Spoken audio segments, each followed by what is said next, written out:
Well, the National Assembly has passed a new legislative proposal to amend the Public Investment Corporation Act. The aim is to promote transparency and good governance at the PIC. CEO and Chief Economist at Pan-African Capital, Iraj Abedian, joins us now.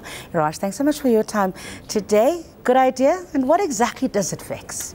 It is a very good idea. It's a much belated measure. Essentially, it provides better governance. It provides opportunities.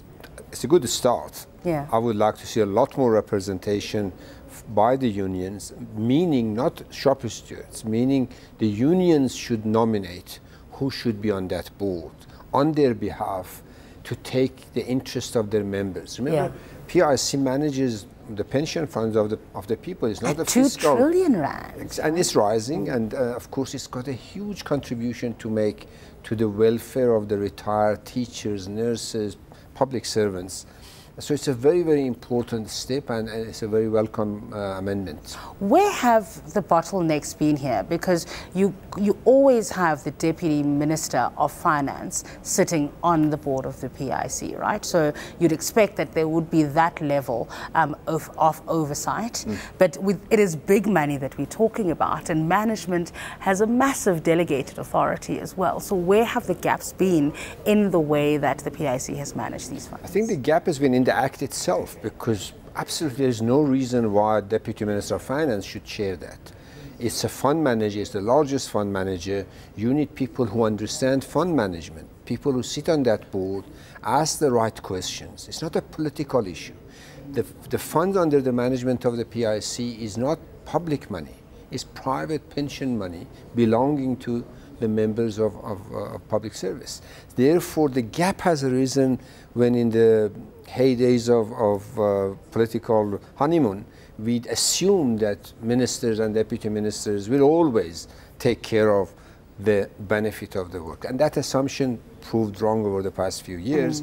So the gap is to correct the balancing that has to be in place at the board level, at the audit level, people who are familiar with, and they know that they are sitting there not to play politics, not to play partisan role, but to have one thing and one thing alone, and that is to take care of the pensioners' money.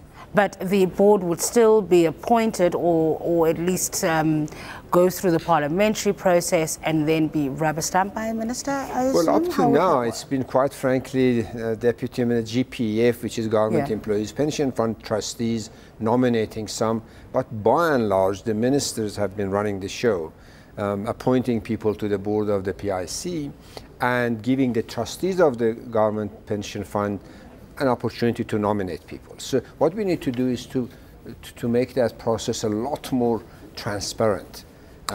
Unions members particularly should nominate competent people that have people of integrity and competence to manage and to ask the right questions. Well, given the sheer size of the PIC, as I mentioned, I mean, they're managing over 2 trillion rand worth of investments. I assume that the delegated authority of management to make decisions without having to go to their board to approve certain transactions is pretty large anyway. Should that not be looked at, particularly when it comes to politically sensitive investments, for example? Yeah, I think that brings us the role of the trustees of the Government Pension Fund and the board of the PIC. That mandate needs to be fairly regularly reviewed, and the level of delegation of authority needs to be in a way flexible, but it shouldn't be once for a life and then thereafter management does what management likes. It should be subject to performance. At the same time, theoretically, there is no reason why the entire GPF fund should be managed by the PIC. GPF, and that's one of the arguments that are submitted to Parliament, is that they should choose two and put a bit of competition, that if PIC doesn't perform, the other one takes care of it.